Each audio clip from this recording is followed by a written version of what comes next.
Episode की शुरुआत होती है और हमें ऑर्टिका एकेडमी दिखाया जाता है, जो कि एक मैजिक एकेडमी है जहाँ पे हमारे मेन कैरेक्टर आल्टो गोल्डफील्ड को उसकी टीचर डांट रहे होते हैं क्योंकि उसके समनिंग में यहाँ पे 0 पॉइंट आए होते हैं। इसके टीचर बोलते हैं कि मुझे ये कहने में तकलीफ हो रही है कि तुम्हारे हर फील्ड में बढ़िया स्कोर है, पर जब तक तुम यहाँ पे एक फेमिलियर के साथ कॉन्टेक्ट नहीं बना लेते तब तक तुम यहाँ पे इस एग्जाम को पास नहीं कर सकते। एक फेमिलियर के साथ कॉन्टेक्ट बनाना सबसे ईजी है, काफी सारे स्टूडेंट बीटल के साथ यहाँ पे कॉन्ट्रैक्ट बना के यहाँ पे पास कर लेते हैं, पर जब तक तुम यहाँ पे समन को कंप्लीट नहीं कर लेते तब तक तुम पास नहीं हो सकते। आल्टो से फिर मिलने यहाँ पे एक लड़की आती है जिसका नाम होता है लिलिया। वैसे पूछती है कि टीचर ने क्या कहा। ये बताता है कि उन्होंने कहा कि अगर मैं किसी फेमिलियर के साथ कल तक कॉन्ट्रैक्ट नहीं बना पाया तो मुझे फर्स्ट ईयर रिपीट करना पड़ेगा। इसकी बात सुन के लिलिया कहती है ये तो काफी बुरी बात है, लगता है कि मुझे वहाँ पे उन्हें पत्थर मारने पड़ेगा। पर आल्टो किसी तरह उसे शांत कराता है और कहता है कि ये सेकंड ईयर के लिए जरूरी है। फेमिलियर्स के साथ काफी सारी एक्टिविटी होती है जो सेकंड ईयर को करनी पड़ती है। लिलिया बोलती है कि तुमने पूरे साल इस चीज के लिए काफी हार्ड वर्क किया है। तो आल्टो कहता है कि घबराओ मत, मेरे पास कल तक का टाइम है, मैं यहाँ पे कुछ ना कुछ जुगाड़ कर ही लूंगा। ये फिर लाइब्रेरी आ जाता है ये सोच के कि यहाँ पे इसे कोई बुक मिल जाएगी जिससे ये किसी चीज को समन कर लेगा। इसने पहले भी यहाँ पे एक बीटल को समन करने का ट्राई किया था पर वहाँ पे इससे हुआ नहीं। तभी यहाँ पे एक अचानक से बुक इसके सर पे गिर जाती है जिससे इसे थोड़ी चोट आती है। जब ये इस बुक को ध्यान से देखता है तो उसे पता चलता है कि ये बुक काफी ज्यादा पुरानी है और उसने इसे यहाँ पे कभी भी नहीं देखा। ये फिर कहता है कि कहीं कोई वियर्ड सी समनिंग बुक तो नहीं जो कि मेरे ऊपर गिर गई।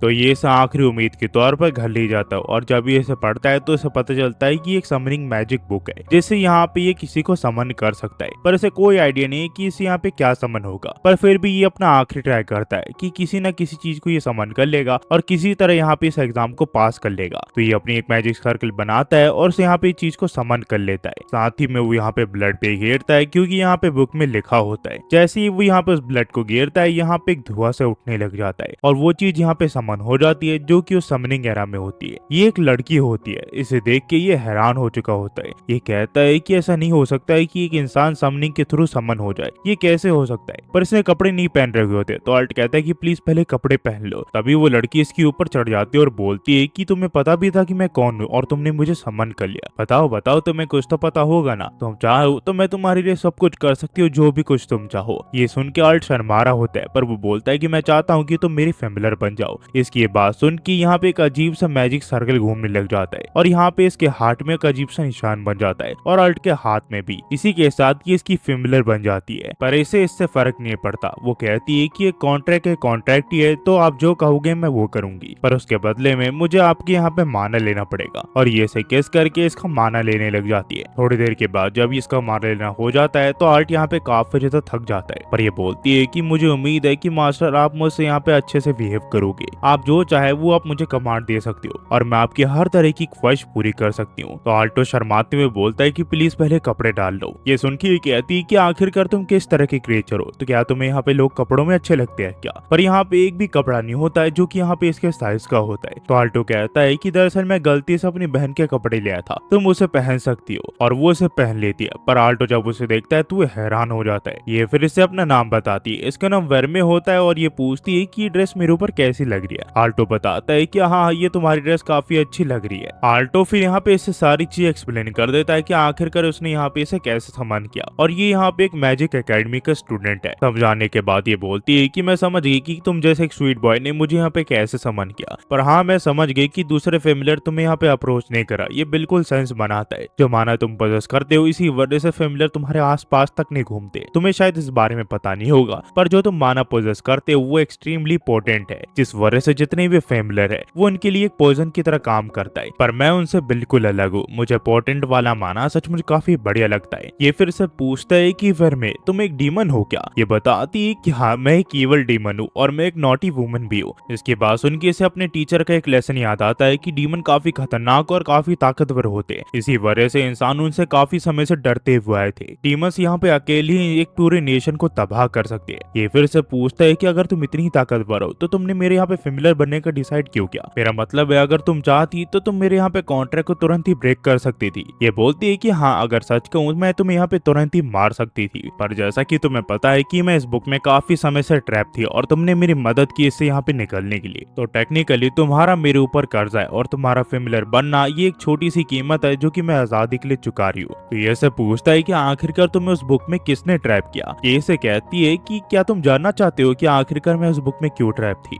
दरअसल मैंने यहाँ पे अपने वक्त में काफी ज्यादा नॉटी चीजें की थी, इसी वजह से मैं वहाँ पे सेल्ड थी। तो ये पूछता है कि क्या ये डीमन सचमुच मेरी फेमिलियर हो सकती है क्या? वेर में कहीं तुम बुरे लोगों में से तो नहीं हो जो कि यहाँ पे दुनिया तबाह कर सकती हो। इसकी बात सुन के वेर में यहाँ पे हंसने लग जाती है, तो आल्टो इससे माफी मांगता है। अगले दिन ये अपने टीचर को यहाँ पे वेर में से मिलाता है और उसे बताता है कि उसकी फेमिलियर है। टीचर इसकी बात पे विश्वास नहीं करता और कहता है कि आल्टो, मुझे पता है कि तुम काफी डेस्परेट हो अपने ग्रेड को एडवांस करने के लिए, पर एक इंसानी औरत को अपना फेमिलियर बताने ये कुछ ज्यादा ही हो गया। तभी वेर में कहती है कि आप यहाँ पे समनिंग मैजिक सिखाते हो तो आपको ये निशान का तो पता ही होगा, और ये सब अपना फेमिलियर के निशान दिखाती है, जिससे इसके टीचर कन्विंस हो जाते हैं। पर वो इन्हें बताते हैं कि आज तक मैंने कभी भी नहीं सुना कि एक इंसान ने दूसरे इंसान के साथ कॉन्ट्रैक्ट बनाकर अपना फेमिलियर बनाया हो। तो वेर में कहती है कि मैं भी किसी अजीब जगह में समन हो के एक फेमिलियर नहीं बनना चाहती थी, पर अब मैं बन गई हूँ, तो इसे आप मान लीजिए। ये फिर यहाँ पे इसे कहते हैं कि ठीक है, तुम इस एग्जाम को पास करते हो, और इस तरह से आल्टो यहाँ पे इस एग्जाम को पास कर लेता है। पर ये फिर से कहते हैं कि वेर में क्या आप यहाँ पे इसके फेमिलियर बनने में कंफर्टेबल हो ना? ये से कहती है कि अब काफी देर हो चुकी है, वैसे भी किसी का फेमिलियर बनना इतनी बुरी भी बात नहीं है। तो इसके टीचर कहते हैं कि ठीक है, तुम अपनी सीट पे जाके बैठ सकते हो। पर जो वेर में होती है वो सीधा आल्टो की गोदी में बैठ जाती है, जो देख के यहाँ पे लिलिया और बाकियों को काफी अजीब लगता है। लिलिया कहती है कि आखिरकार आल्टो को क्या हुआ? तभी टीचर कहते हैं कि आल्टो प्लीज, क्या तुम अच्छे से बिहेव कर सकते हो क्या? तुम क्लास के बीच में ये सब नहीं कर सकते। और लिलिया खुश हो जाती है कि अब टीचर इन्हें डांटेंगे। पर यहाँ पे वेर में कहती है कि सभी स्टूडेंट के साथ यहाँ पे उनके फेमिलियर बैठे हुए, कोई उनके सर पे, कोई इनकी गोदी पे कहीं ना कहीं बैठा हुआ है, और आप यहाँ पे आल्टो को डांट रहे हो। आप तो एक मॉन्स्टर हो, आपको ऐसा नहीं करना चाहिए। स्कूल की डॉक्ट्रिन्स पे भी लिखा हुआ है कि फेमिलियर अपने यहाँ पे मास्टर के साथ बैठ सकते हैं। तो यहाँ पे टीचर कहते हैं कि ठीक है, पर प्लीज यहाँ पे अपनी पढ़ाई में ध्यान दो। और इस तरह से वेर में और ये बच जाते हैं। वह लिलिया को काफी गुस्सा आ रहा होता है कि आखिरकार ये लोग ऐसे कैसे कर सकते हैं। साथ ही में वो खुश भी होती है कि आल्टो यहाँ पे अगले ग्रेड में यहाँ पे प्रमोट हो चुका है। पर से यहाँ पे बर्दाश्त नहीं होता, और ये कहती है कि आखिरकार तुम दोनों यहाँ पे कर क्या रहे हो? इसे ऐसा देख के सभी लोग इसी की तरफ देखने लग जाते हैं, और टीचर यहाँ पे इसे बाहर खड़े होने के लिए कहते हैं, जिस वजह से लिलिया को यहाँ पे सबके सामने शर्मिंदा होना पड़ता है। फिर क्लास के बाद ये आल्टो से मिलने के लिए जाती है और से पूछती है कि आखिरकार ये सब चल क्या रहा है आल्टो, और आखिरकार वो औरत कौन है?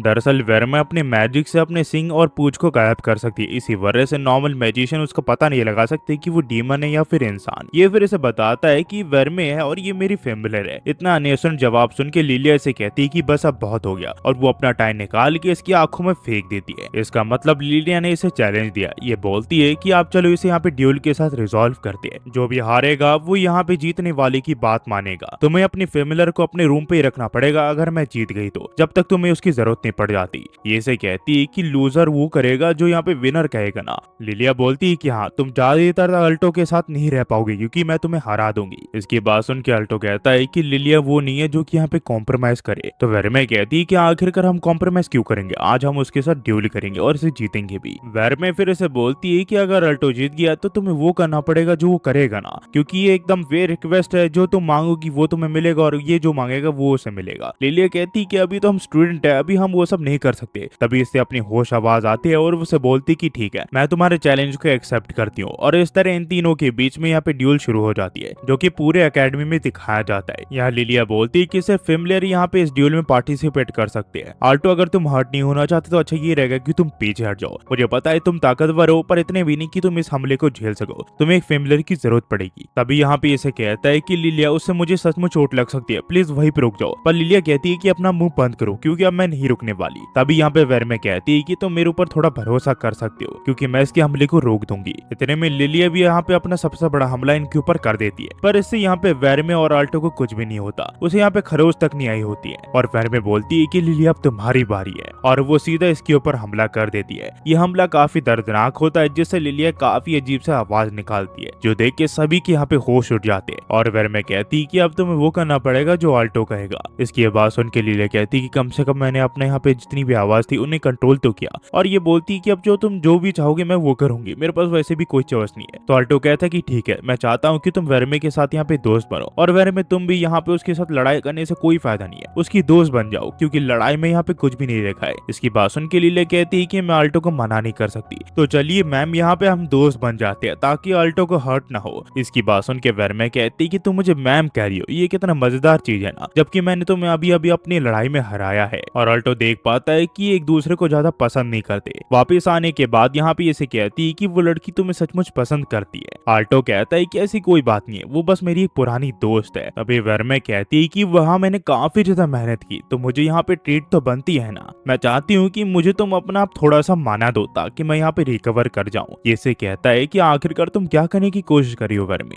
और आखिरकार हमेशा तुम्हें मेरा माना ही क्यों चाहिए होता है। ये बताती है कि दरअसल काफी समय यहाँ पे बुक में सील होने की वजह से मैं काफी कमजोर हो चुकी हूँ। सिर्फ तुम्हारा माना ही है जिस वजह से मैं अपनी फिजिकल फॉर्म में हूँ। तुम्हारी स्पेशल पोटेंट माना ने मेरी काफी ज्यादा हेल्प की है। तो ये कहता है कि अगर सच का हूँ तो यहाँ पे मुझे लगा था कि डीमन के साथ कॉन्ट्रैक्ट बनाना काफी ज्यादा डरावना होगा, पर अब ऐसा लग रहा है ये बिल्कुल नॉर्मल है। तभी वर्मे कहती कि नहीं, ये बिल्कुल भी नॉर्मल नहीं है। अगर कोई दूसरा इंसान यहाँ पे मेरे साथ कॉन्टैक्ट या किसी डीमन के साथ कॉन्टैक्ट बनाता तो वो हमारी ताकत झेल नहीं पाता, या तो वो यहाँ पे अंदर ही अंदर फट जाता या फिर यहाँ पे मारा जाता, क्योंकि उसका माना पूरी तरह सूख जाता। ज्यादातर ये तब होता है जब तुम अपने सोल को एक डीमन को बेच देते हो, पर तुम्हारे पास वो है जिससे एक डीमन तुम्हें यहाँ पे सर्व करना चाहेगा, तुम्हारा पोटेंट माना। अगर तुम्हें यहाँ पे किसिंग अनोइंग लगती है तो मैं किसी और तरीके से तुम्हारे माना को निकाल सकती हूँ जिससे तुम्हें भी यहाँ पे काफी मजा आएगा। ये सुन के आल्टो का चेहरा पूरी तरह लाल हो जाता है और यहाँ से कहानी वो टीवी कंटिन्यू जाती है। ये इस कहानी का पहला एपिसोड था। ये आपको कैसा लगा गाइस, कैसा नहीं, प्लीज कमेंट सेक्शन में बताना मत भूलना। इसके बाकी भी एपिसोड है जो कि मैं जल्दी ही अपलोड कर दूंगा। मैं ट्राई करूंगा कि मैं यहाँ पे 3 से 4 दिन के अंदर इस पूरी सीरीज को कंप्लीट कर दूं। बस जाते हुए सिर्फ इतना ही कहूंगा। Thanks for watching. Next video मिलता है। होपफुली आप सब बढ़िया होंगे। एपिसोड की शुरुआत होती है वर्मे और आल्टो को दिखाते हुए, जो कि सुबह सुबह अकेडमी आ रहे होते हैं, जहाँ पे सभी बच्चों की नजर इन्हीं के ऊपर होती है। यहाँ आल्टो से कहता है कि वर्मे प्लीज ऐसा कुछ मत करना जिससे सभी की अटेंशन हमारी तरफ जाए। ये से कहती है कि हाँ बिल्कुल। तभी एक बेकाबू डायनासोर इन्हीं की तरफ बढ़ने लग जाता है, जिसे देख के वर्मे कहती कि चिंता मत करो, और वो सिर्फ एक ही उंगली से इसे हवा में उड़ा देती है। फिर बोलती है कि देखा, मैंने कहा था ना कि तुम्हें चिंता करने की कोई जरूरत नहीं है। बाद में फिर स्कूल के प्रिंसिपल सभी को कांग्रेट्स करते हैं हायर क्लास में जाने के लिए। वही अल्टो वर्मे को डांटते हुए कह रहा होता है कि मैंने तुम्हें कहा था कि तुम्हें ऐसा कुछ भी नहीं करना जिस वजह से लोगों की अटेंशन हमारी तरफ जाए, पर तुमने सिर्फ एक ही उंगली से उस ड्रैगन को हवा में उड़ा दिया। ये कहती है कि मैं क्या करती, वो हमारी तरफ ही बढ़ रहा है। तभी अल्टो देखता है कि सभी लड़के यहाँ पे वर्मे को ही देख रहे होते हैं, जो देख के इसे यहाँ पे बिल्कुल भी अच्छा नहीं लगता, पर सभी लड़कों को काफी मजा आ रहा होता है। कुछ देर के बाद यहाँ पे लिलिया अल्टो से मिलने के लिए आती है और बताती है कि तुम्हारे बारे में एक अफवाह उड़ रही है कि एक स्टूडेंट अपनी वियर्ड सी गर्लफ्रेंड के साथ ड्रैगन को उड़ा रहा है। ये जरूर से इसी का काम होगा। तुम जब से आई हो तब से तुम ये अजीब चीजें कर रही हो। पर वर्मे को इससे फर्क नहीं पड़ता, जिस वजह से लिलिया गुस्सा हो जाती है। इनकी फिर क्लास शुरू हो जाती है, जहाँ पे टीचर इन्हें बताती है कि तुम्हारे फेमिलर्स यहाँ पे इवॉल्व हो सकते हैं। अगर तुम उन्हें अच्छे से ट्रीट करोगे और प्यार से रखोगे तो वो जरूर से तुम्हारे बेस्ट फ्रेंड भी बन सकते हैं। उन्हें बस यहाँ पे प्यार की जरूरत है। तभी वो एक फ्लावर में पानी डाल देती है, जिससे एक बड़ा सा कैक्टस बाहर आ जाता है, और वो इन्हें बताती है कि अगर तुम्हारा प्यार यहाँ पे सिंसियर नहीं हुआ तो वो तुम्हारे ऊपर भी हमला कर सकते हैं। वही कुछ देर के बाद यहाँ पे एक टीचर इन्हें यहाँ पे मैजिक सर्कल के बारे में सिखाता और बैरियर, जिसका यूज करके इंसानों ने यहाँ पे डीमन को सील किया था। वहीं पे यहाँ पे जो वर्मे होती है वो यहाँ पे अल्टो से चिपकी हुई होती है और सभी इन्हें देखे जा रहे होते हैं। फिर जब ये लोग घर जा रहे होते तो दोबारा से यहाँ पे वर्मे और लिलिया की लड़ाई हो जाती है। तो अल्टो इन दोनों को ये समझाता है कि तुम दोनों को मैंने कहा था ना कि तुम दोनों को यहाँ पे दोस्त बन के रहना है। लिलिया ऐसे कहती है कि मैं वही कर रही हूँ, इसी वजह से मैं रोज तुम्हारे साथ घर जाती हूँ। तभी एक लड़का अपने दोस्त को लेके आता और कहता है कि वही है जिसने मेरे यहाँ पे ड्रैगन को मारा है। इसकी बात सुन के वर्मे कहती है कि क्या तुम मेरे बारे में बात कर रहे हो। वो लड़का कहता है कि मेरा नाम रैक्स है और मैं ड्रैगन राइडर हूँ। मैंने सुना है कि तुमने मेरे दोस्त के ड्रैगन को मारा है। इसकी बात सुन के कहता है कि तुम रैक्स और ड्रैगन राइडर हो, पर आखिरकार तुम हो कौन। उतने में वो लड़का कहता है कि तुम यहाँ पे डम बनने की कोशिश मत करो, तुमने सुबह सुबह मेरे ड्रैगन को हवा में उड़ाया था। आल्टो फिर सबको बताता है कि ड्रैगन राइडर वो मैजिशियन का ग्रुप होता है जिनके पास यहाँ पे ड्रैगन होते हैं फेमिलियर के तौर पे। तो वर्मे कहती कि मतलब ये वो ग्रुप है जो कि अपने फेमिलियर की ताकत का गलत यूज करते हैं और सबको बताते हैं कि हम कितने ताकतवर है। इसकी बात सुन के वो लड़का गुस्सा करने लग जाता और कहता है कि तुम बिल्कुल गलत हो। इतने में रेक्स कहता है कि अब बस बहुत हो गया, शायद से तुमने किसी ट्रिक की यूज किया होगा मेरे ड्रैगन को हवा में उड़ाने के लिए, क्योंकि तुम इतनी भी ताकतवर नहीं लगती।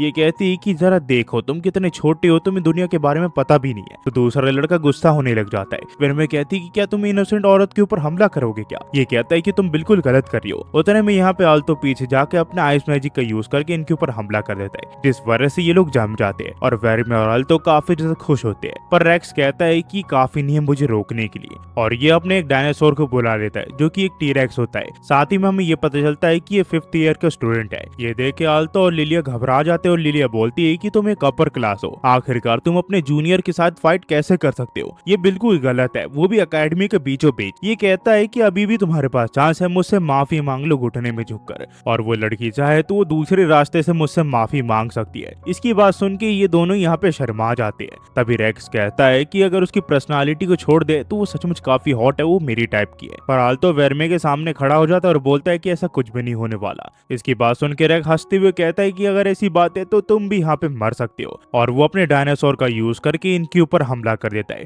तभी वेरमे यहाँ पे आल्तो से यहाँ पे गले लग जाती है और कहती है कि जो भी ताकत तुमने मुझे कल दी थी किसके द्वारा, वो मैं तुम्हें वापस कर रही हूँ, और वो यहाँ पे इसे मैजिक करने के लिए कहती है। इस बार जब आल्तो यहाँ पे मैजिक करता है तो इसकी ताकत डबल हो जाती है, जिस वजह से वो टीरेक्स हार जाता है। वेरमे फिर इसे कहती है कि अब तुम चाहो तो हमसे माफी मांग सकते हो अपर क्लासमैन। ये इसे कहता है कि हाँ तुम लोग जीत गए और मुझे माफ करना, मैंने तुमसे लड़ाई की। पर लिलिया यहाँ पे इसे चढ़ाती हुई कहती कि तुम इतनी भी अच्छे नहीं हो लड़ाई में। शायद से अब तुम्हें एहसास हो गया होगा कि कभी भी किसी को अंडरस्टिमेट नहीं करना चाहिए, तुम कितने ज्यादा कमजोर हो। और वो इनके ऊपर हंसने लग जाती है। वापस आने के बाद आल्तो इसे डांटता है और कहता है कि मैंने तुम्हें कहा था ना कि हमें ज्यादा टेंशन नहीं चाहिए, क्योंकि उससे हमें प्रॉब्लम हो सकती है। ये कहती है कि मुझे तो कहीं प्रॉब्लम नहीं दिख रही, और हमने यहाँ पे उसे संभाल भी लिया है। तो आल्तो बताता है कि जो माना तुमने मुझे दिया उससे मैंने खतरनाक स्पेल कास्ट किया, मुझे अब तक विश्वास नहीं हो रहा कि वो स्पेल मैंने कास्ट किया। वेरमे फिर इसे पूछती है कि तुम इतनी ज्यादा स्टडी करते हो, क्या तुम्हें वो चीज मिल जाएगी लाइफ में जो तुम यहाँ पे पाना चाहते हो? अगर तुम अमीर बनना चाहते हो तो मैं तुम्हें यहाँ पे अमीर बना सकती हूँ। ये इसे कहता है कि प्लीज कोई भी इलीगल चीज करने की कोई जरूरत नहीं है, पर हाँ तुमने बिल्कुल सही कहा कि आखिरकार मुझे लाइफ में क्या चाहिए। दरअसल मैं यहाँ पे एक बढ़िया इनक्रेडिबल मैजिशियन बनना चाहता हूँ। दरअसल हमारे नेशन के मैजिशियन 4 रैंकों में कैटेगराइज्ड है। पहला है गोल्ड स्क्वायर, दूसरा है सिल्वर स्क्वायर, तीसरा है ब्राउन स्क्वायर, और आखिर में आता है अप्रेंटिस मैजिशियंस। और पूरे एकेडमी में सिर्फ कुछ ही है जो कि सिल्वर स्क्वायर तक जा पाते हैं। ये फिर से पूछती है कि क्या तुम यहाँ पे गोल्ड स्क्वायर तक जाना चाहते हो? ये इसे कहता है कि नहीं, दरअसल मैं उससे भी कुछ बेटर करना चाहता हूँ।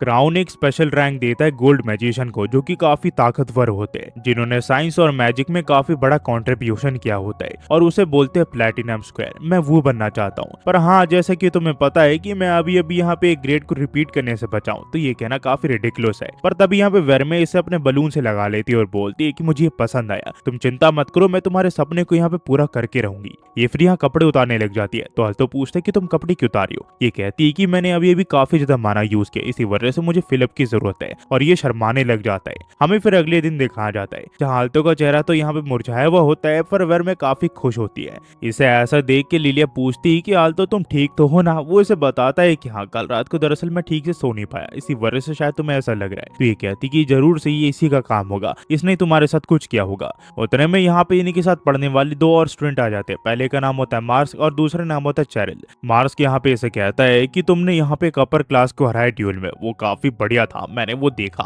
तुम्हें अपने राइवल के तौर पे चुनना एकदम बढ़िया डिसीजन था। ये फिर वेरमे को बताता है कि दरअसल मार्स का परिवार ग्रेट नोबल हाउसेस में से एक है। उतने में यहाँ पे इनकी टीचर इन्हें देख लेते और कहते हैं कि तुम एकदम सही समय पे यहाँ पे मुझसे मिले हो। दरअसल हेडमास्टर तुम तीनों से यहाँ पे कुछ बात करना चाहते हैं। हेडमास्टर के यहाँ जाने के बाद वो इन्हें बताते हैं कि दरअसल तुम लोग यहाँ पे टॉप 3 स्टूडेंट हो हमारे ग्रेड के, और हमने तुम तीनों को यहाँ पे इसलिए बुलाया क्योंकि आज हम यहाँ पे क्लास रिप्रेजेंटेटिव को चुनने वाले सेकंड ईयर के लिए। इनकी ये बात सुन के वेरमे कहती ये तो काफी अच्छी बात है अल्टो, तुम अपने ड्रीम को कम ट्रू करने के लिए सिर्फ एक स्टेप पीछे हो।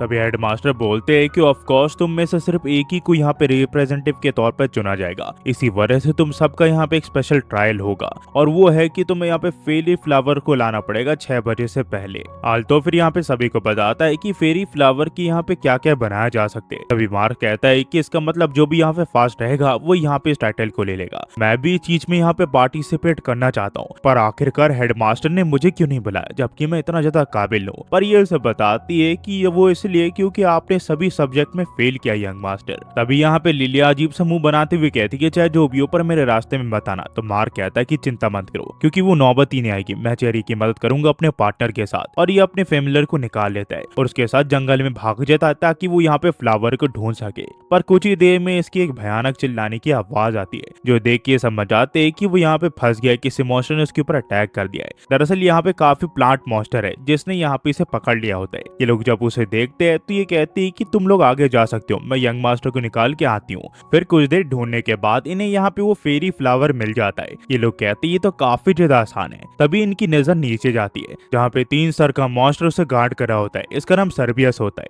तो लिलिया कहती है कि अभी हम एक टीम में नहीं है, तो मुझे लगता नहीं कि मुझे तुम्हें अपने साथ ले जाने की जरूरत है। ये गायब होने वाला पोशन है, इसका यूज करके मैं उस फ्लावर को लेके आ सकती हूँ। हूँ। इसके हाथ में इस पोशन को देख के आल्टो पूछता है कि सिर्फ हैंडफुल ग्रेजुएट ही इसे बना सकते हैं, आखिरकार ये हाई लेवल का पोशन तुम्हारे पास क्या करे। तो ये फ्लो में कह देती है कि वो इसलिए क्योंकि मैं तुम्हें यहाँ पे छुप के देखना चाहती थी। पर तब ये बोलती है कि नहीं ऐसा कुछ भी नहीं है, मैं दरअसल यहाँ पे इन चीजों के लिए इसे यूज करना चाहती थी और अब ये यूज में आ रहा है। पर आल्टो कहता है कि मैंने सुना है कि सर्विस की जो नाक है वो काफी ज्यादा तेज होती है, आखिरकार तुम उसकी स्मेल से कैसे बचोगी। ये इसे बताती है कि जरा देखो उसकी नाक बहरी है, इसका मतलब अभी वो कुछ भी स्मेल नहीं कर पा रहा होगा। इसी के साथ लिलिया यहाँ पे उस पोशन को पी लेती है और यहाँ गायब हो जाती है, पर उसके यहाँ पे कपड़े अभी भी दिख रहे होते हैं। लिलिया को यह पता नहीं होता है, पर यहाँ पे आल्टो जब उसे बताता है तो ये कहती है कि मुझे बस अपने कपड़े उतारने की जरूरत है। लिलिया को शर्म तो आती है, पर वो वहाँ पे किसी तरह कपड़े उतार के उस डॉग के सामने चली जाती है। उसे अभी भी काफी अजीब लग रहा होता है क्योंकि वो बिना कपड़ों के खुले में होती है। वही वेरमे कहती है कि क्या तुम सचमुच उसे आगे जाने देना चाहती हो। ये से कहता है कि हाँ ये तो तुमने बिल्कुल सही कहा, मुझे जरूर कुछ करना पड़ेगा। तो वेरमे अगर तुम्हें बुरा ना लगे जो तुमने मुझे पहले पावर दी थी, क्या तुम मुझे अभी दे सकती हो। ये से कहती है कि वो आपका माना था जिसे मैंने बस एम्पलीफाई कर दिया था और आपको वापस दे दिया था, जिस वजह से आपके अंदर कुछ ज्यादा ही ताकत आ गई थी। मैंने बस उसे थोड़ा यहाँ पे रिचर बना दिया था क्योंकि आपका माना काफी ज्यादा प्योर है।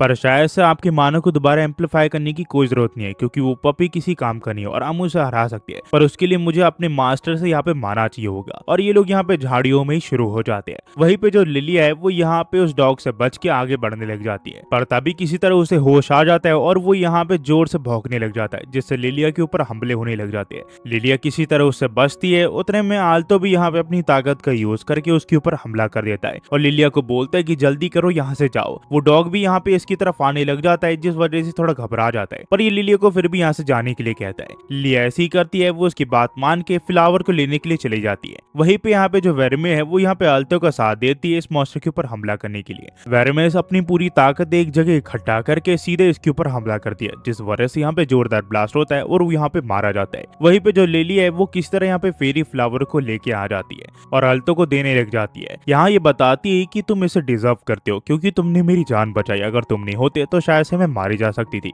पर तभी इसकी इनविंसिबिलिटी का जो असर होता है वो खत्म हो जाता है। ये देख के यहाँ पे आल्टो अपनी आंखें बंद कर लेता है और लिलिया शर्माने लग जाती है। तभी हवा का झोंका आ जाता है और उसके हाथ से ही वो फ्लावर को उड़ा के ले जाता है। थोड़ी देर के बाद ये फ्लावर सीधा यहाँ पे चेरिल के यहाँ पे जाके घेरता है और उसके बाद वो यहाँ पे उस फ्लावर को उठा लेती है। इसी के साथ वो यहाँ पे क्लास रिप्रेजेंटेटिव बन जाती है। वही आल्टो और लिलिया को इससे कोई भी परेशानी नहीं होती, पर लिलिया बोलती है कि इस बार तो मैं हार गई, पर अगली बार मैं तुमसे हारूंगी नहीं। ये से कहता है कि हाँ मैं भी यहाँ पे हार्ड वर्क करूंगा और तुम्हें मैं यहाँ पे हरा के दिखाऊंगा। और यहाँ से कहानी वो भी कंटिन्यू जाती है। ये इस कहानी का सेकंड एपिसोड था। ये आपको कैसा लगा इस कैसे नहीं प्लीज कमेंट सेक्शन में बताना मत भूलना। और जाते सिर्फ इतना ही कहूंगा guys, thanks for watching. Next video मिलता है, होपफुली आप सब बढ़िया होंगे। एपिसोड की शुरुआत होती है और हमें यहाँ पे वेरमे और आल्टो को दिखाया जाता है जहाँ पे इसने इसे क्रेप दिलाया होता है। ये इसे खा के बोलती है कि ये सचमुच काफी ज्यादा डिलीशियस है, मेरे टाइम पे ऐसी चीजें हुआ ही नहीं करती थी। तो ये मन में सोचते हुए कहता है कि हाँ 100 साल पहले ये चीजें नहीं हुआ करती थी। ये फिर से कहती है कि जब हम दोबारा आएंगे तो प्लीज मुझे एक और दिलाना। ये इसे कहता है कि हाँ मैं तुम्हें दिला तो दूंगा, पर उससे तुम्हारा वेट बढ़ सकता है। ये कहती है कि सचमुच क्या। ये बोलता है कि हाँ इससे वेट बढ़ता है। ये फिर मन ही मन सोचता है कि अगर सच कहूँ तो वेरमे के बारे में मैं ज्यादा कुछ नहीं जानता। तभी सभी लोग ऊपर देखने लग जाते हैं क्योंकि यहाँ पे हवा में ड्रैगन्स उड़ रहे होते हैं। वो सभी यहाँ पे एक ग्रुप बना के एक ही लाइन से उड़ रहे होते हैं, तो सभी लोग उन्हें देख रहे होते हैं। तभी इन सभी की नजर यहाँ पे कैप्टन क्रिस पे जाती है जो कि इस ग्रुप की कैप्टन होती है। ये देख के आल्टो कहता है कि ये तो ड्रैगन राइडर्स है। ये कहती कि वही है ना जिसके बारे में यहाँ पे रेक्स बात कर रहा था, जो उसका पार्ट है। ये बोलता है कि हाँ। भाई रेक्स ये देख के गुस्सा हो रहा होता है क्योंकि उसके पास डायनासोर है और वो यहाँ पे उड़ नहीं सकता। आल्टो फिर वेरमो को कहता है कि अगली बार जब हम आएंगे तो मैं तुम्हें यहाँ पे चॉकलेट बनाना क्रेप दिलाऊंगा। तभी यहाँ पे वेरमे इसे यहाँ पे क्रेप दे देती है और कहती है कि ये बिल्कुल भी सही नहीं है कि मैं अकेले इस क्रेप को खा रही हूँ, तुम्हें भी इसे टेस्ट करना चाहिए। और आल्टो भी यहाँ पे इसे टेस्ट करता है। ये लोग फिर अपने एकेडमी के लिए निकल जाते हैं। यहाँ आने के बाद ये लोग मार्कस से ड्रैगन राइडर्स के बारे में पूछने लग जाते हैं। तो यहाँ पे ये कहती है कि ड्रैगन राइडर उस लड़की के साथ हमारा बिल्कुल भी अच्छा एक्सपीरियंस नहीं था क्योंकि हमने उसका कुछ किया भी नहीं था, पर फिर भी वो हमसे लड़ाई करने आ गया। ये फिर से बताता है कि मुझे नहीं पता कि तुम क्या कह रहे हो, पर कैप्टन क्रिस सचमुच काफी इनक्रेडिबल है क्योंकि उन्होंने यहाँ पे ड्रैगन राइडर्स को ढूंढा है और वो इस ग्रुप को लीड करती है। पर इतना काफी नहीं है, इसी के साथ वो यहाँ पे स्टूडेंट काउंसिल की हिस्सा है, वो यहाँ पे एक एग्जीक्यूटिव ऑफिसर है। इसके बाद सुन के अल्टो काफी ज्यादा एक्साइटेड हो जाता है और उसकी बातें सुनने लग जाता है। वह लिलिया वेरमे को बताती है कि स्टूडेंट काउंसिल मेंबर जो है वो हमारे एकेडमी के टॉप स्टूडेंट भी है, और जैसा कि अभी मार्कस ने कहा कि हमारे एकेडमी में टोटल 7 गोल्ड स्क्वायर है और उसमें से 5 जो है वो एग्जीक्यूटिव ऑफिसर है स्टूडेंट काउंसिल के। उन सभी को अलग अलग जगह से चुना गया है और वो सब यहाँ पे हाई रैंकिंग बॉडीज है एकेडमी की। कहा जाता है कि इवन प्रोफेसर तक उन्हें यहाँ पे छू नहीं सकते। तभी आल्टो बताता है कि स्टूडेंट काउंसिल की प्रेजेंट इवन यहाँ पे प्लेटिनम स्क्वायर भी बनने वाली है। काश ऐसा हो पाता कि उनकी जगह मैं होता। तभी वेरमे यहाँ पे इसके ऊपर अपने बलून्स लगा देती है जिससे इससे सांस आना बंद हो जाता है। लिलिया इसकी मदद करती है और वेरमे से पूछती कि आखिरकार तुम ये सब कर क्या रही हो। लिली फिर कैरियल से बात करते हुए कहती है कि उसका जरूर से कोई अल्टर मोटिव है। ये से कहती है कि तुम किस तरह के मोटिव के बारे में बात करी हो। ये से बताती है कि उसने सिर्फ एक ही हमले से सर्विस को हरा दिया था, इवन गोल्ड स्क्वायर भी ऐसा नहीं कर सकते। ये कहती है कि हाँ, इस पे भरोसा करना मुश्किल है कि आखिरकार वो क्या करेगी। तो लिलिया कहती है कि तुम बस देखते जाओ, एक ना एक दिन मैं उसे एक्सपोज कर दूंगी, कोई एक फ्रॉड है। ये फिर से बोलती है कि तुम जरूर से यहाँ पे आल्टो को काफी पसंद करते होगी, इसलिए तुम ये सब कर रही हो। ये से कहती है कि तुम गलत तो नहीं हो, पर हम एक दूसरे को काफी समय से जानते हो, और ये शर्माने लग जाती है।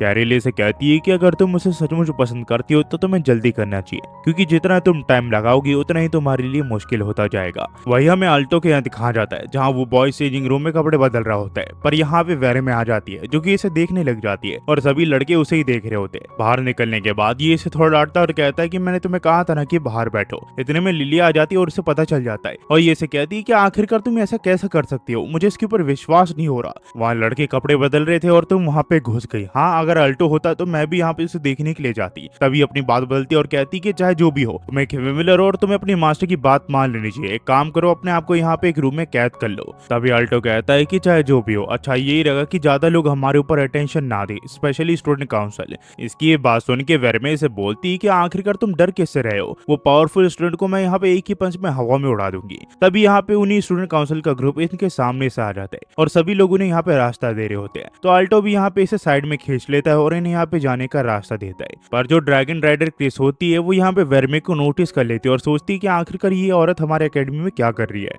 रात में अल्टो जब नहा रहा होता है तो स्टूडेंट काउंसिल की काफी तारीफ करता है। तभी पीछे से वेरमे आके बोलती है कि हाँ, वो लोग कुछ अलग ही लेवल पे, वो सचमुच काफी ताकतवर थे। इसे ऐसा देख के अल्टो हैरान हो जाता है और पूछता है कि आखिरकार तुम यहाँ पे क्या कर रही हो। ये कहती है कि मास्टर, मैं आपकी फेमिलियर हूँ और मैं आपकी यहाँ पे सेवा करने के लिए आई हूँ। मुझे आपकी ताकत चाहिए ताकि मैं अपने आप को और आपको ताकतवर बना सकूं, और आखिरकार आप मेरे मास्टर हो तो आप मुझे ताकत देने में हिचकिचाओगे नहीं। सीन फिर एक फैक्ट्री के यहाँ पे जाता है जहाँ पे हम उसी बंदे रैक्स को देखते हैं जिसे यहाँ पे क्रिस मार रही होती है। वो यहाँ पे बहुत बुरी तरह पिटता है। क्रिस को पता चल चुका होता है कि आल्टो से यहाँ पे मैच हार गया और उसके पास फेमिलियर भी नहीं था। यहाँ पे उसका दोस्त से कहता है कि वो एक ड्यूल नहीं था, वो कोई रेगुलर फाइट नहीं थी, उसके पास एक फेमिलियर थी जो कि इंसानी औरत थी। इसके बाद सुन के कहती है कि इंसानी औरत, ये कैसे हो सकता है। ये कहता है कि मैं सच बोल रहा हूँ। तो ये बोलती है कि वो काफी इंटरेस्टिंग लग रहा है। ये फिर दोबारा से रैक्स को एक जूता मारती है और जिससे उसकी नाक से यहाँ खून निकलने लग जाता है और इसे कहती है कि तुमने मेरे सामने भीख मांगी थी ताकि मैं तुम्हें यहाँ पर ड्रैगन राइडर्स को ज्वाइन करने दूं, पर सैडली तुम्हारे पास कोई ड्रैगन नहीं है, वो बस एक बड़ा लेजार्ड है। इतने में देखती है कि उसका खून इसके जूतों पे लगा हुआ होता है। तो ये इसे कहती है कि अगर तुम मेरे जूते को लिक करने दो तो मैं दोबारा से तुम्हें अपनी पार्टी में ज्वाइन कर लूंगी। इसकी ये बात सुन के इसे कहता है कि तुम्हारा क्लब नहीं है, तुम बस एक घटिया औरत हो जिसे कुछ नहीं आता, इसी वजह से मैं इस क्लब को छोड़ रहा हूँ। इसकी ये बात सुन के क्रिस और गुस्सा हो जाती है और इसे बहुत बुरी तरह मार के अपने साथियों के साथ बाहर फेंक देती है। फिर जब रैक्स यहाँ पे हॉस्पिटल में होता है तो अल्टो और उसका ग्रुप इसे मिलने के लिए आता है। ये पूछता है कि आखिरकार इस बारे में तुम्हें किसने बताया। अल्टो बताता है कि हमें यहाँ पे बस पता चल गया। ये समझ आता है कि इसके साथी ने इस बारे में इसे बताया है। तो रैक्स बोलता है कि तुम्हें चिंता करने की कोई जरूरत नहीं है, मैंने गलत इंसान के साथ बढ़त कर ली थी, इसी वजह से मुझे चोट लगी है, इसमें तुम्हारी कोई भी गलती नहीं है, तो तुम लोग वापस जा सकते हो। पर इसका साथी बोलता है ये सब मेरी गलती है, मेरी वजह से ब्रो ड्रैगन राइडर में नहीं है। पर रैक्स इसे चुप होने के लिए कहता है और अल्टो से पूछता है कि आखिरकार तुम यहाँ पे डायनासोर के बारे में क्या फील करते हो। अल्टो बताता है कि वो काफी डरावने होते हैं पर साथ ही में वो कूल भी होते हैं, मुझे वो काफी अच्छे लगते हैं। इसकी बात सुन के इसे कहता है कि ठीक है, इसमें तुम्हारी कोई गलती नहीं है, अब तुम वापस जा सकते हो। इसे यहाँ पे इसकी हालत देख के काफी बुरा लगता है, इसी वजह से वो यहाँ पे क्रिस को चैलेंज करने का फैसला करता है। लिलिया उसे समझाती है कि तुम्हें याद नहीं कुछ देर पहले तुम्हें यहाँ पे वर्मे को यहाँ पे बार बार क्या कह रहे थे, तुमने उसकी बात सुनी ना कि तुम्हें किसी के साथ भी लड़ने की कोई जरूरत नहीं है। पर अल्टो सिर्फ इसका शुक्रिया करता है उसके एडवाइस के लिए और खुद वर्मे के साथ क्रिस को चैलेंज करने के लिए ऊपर चले जाता है जहाँ पे क्रिस होती है। क्रिस से बोलती है कि तुम सचमुच यहाँ पे मुझसे लड़ाई कर रहे हो सेकंड ईयर के अल्टो? तुम्हें पता है ना कि तुम यहाँ पे अपने आप को किस सिचुएशन में डाल रहे हो? तुम्हारे पास अभी भी वक्त है, अगर तुम पीछे हट जाओ तो मैं तुम्हें माफ कर दूंगी और यहाँ से जाने दूंगी। पर ये से कहता है कि मेरा ऐसा कोई भी इरादा नहीं है। तो ये बोलती है अगर ऐसी बात है तो फिर मैं तुम दोनों की बहुत बुरी तरह मारूंगी। और ये अपनी यहाँ पे समनिंग शुरू कर देती है, जिससे ये अपने ड्रैगन को यहाँ पे बुला लेती है। इसके ड्रैगन का नाम होता है वेरविंड और ये लोग लड़ाई के लिए तैयार हो जाते हैं। वही यहाँ पे अल्टो भी वर्मे को किस कर लेता है, जिससे यहाँ पे गोल्डन माना निकलने लग जाता है। ये चीज यहाँ पे क्रेज़ी भी नोटिस करती है कि आखिरकार इसके पास गोल्डन माना कैसी है। अल्टो फिर कहता है कि मैं अपनी पूरी ताकत का यूज करके अब तुम्हारे ऊपर हमला करने वाला हूँ। वही रेक्स का दोस्त यहाँ पे उसे जाके सारी बातें बता देता है कि अल्टो ने यहाँ पे क्रिस को चैलेंज कर दिया है। ये सुन के वो भी हैरान होता है। वहीं पे यहाँ पे जो अल्टो होता है वो यहाँ पे सीधे क्रिस के ऊपर हमला कर देता है, पर उसका हमला यहाँ पे कुछ भी असर नहीं करता, क्योंकि वो सिर्फ एक ही हमले से इसके हमले को रोक देती है और उसके बाद एक बड़ा सा हमला इसके ऊपर करती है, जिससे यहाँ पे वर्मे उसे किसी तरह बचा लेती है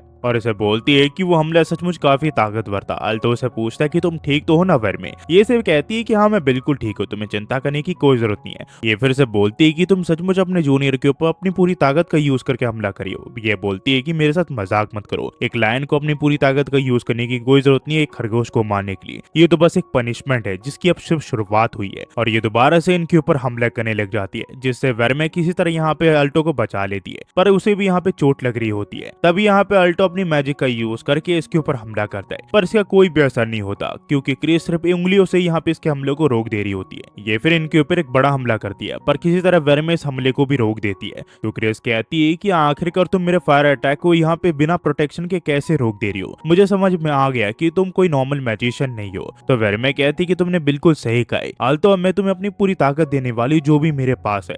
ये फिर अपनी पूरी ताकत का यूज करके सीधा यहाँ पे इसके ऊपर हमला कर देता है, जिस वजह से यहाँ पे एक बड़ा गड्ढा हो जाता है। ये लोग सोचते हैं कि इन लोगों ने यहाँ पे क्रिस को हरा दिया है, पर तभी वो अपने ड्रैगन के ऊपर उड़ते हुए आते और कहते कि तुम्हें सचमुच लगा कि तुम इतने से हमले से मुझे हरा सकते हो? ऐसा कुछ भी नहीं होने वाला। और ये इनके ऊपर फायर अटैक करने लग जाती है। अल्टो भी इसके ऊपर हमला करता है, पर वो अपने ड्रैगन समेत इसके हमले को डॉज कर रही होती है। ये देख के अल्टो कहता है कि आखिरकार वो मिड एयर में ऐसा कैसे कर सकती है, क्योंकि ड्रैगन को कंट्रोल करना इतना आसान नहीं होता। क्रिस फिर किसी तरह इन्हें कोने तक ले आती है और कहती है कि अब तुम चूहे की तरह एक जगह फंस चुके हो और ये तुम्हारा लास्ट चांस है। अगर तुम मेरे सामने अपनी लाइफ की भीख मांगते हो तो मैं तुम्हें रेक्स की तरह जाने दूंगी। तभी अल्टो पूछता है कि आखिरकार तुम हर किसी को अपने से छोटा क्यों मानती हो? तो क्रिस बताती है कि तुम्हें शायद पता होगा कि हर कोई यहाँ पे ड्रैगन से डरता है, क्योंकि ड्रैगन काफी ताकतवर होते हैं और वो अर्थ के सबसे खतरनाक जीव में से एक है। वो हवा में उड़ सकते हैं और उनके सामने काफी कम जीव है जो टिक पाते हैं। तो ये आसमान मेरा है और जितने भी इंसेक्ट है वो यहाँ पे मुझसे नीचे ही रहेंगे, चाहे वो जो कर ले।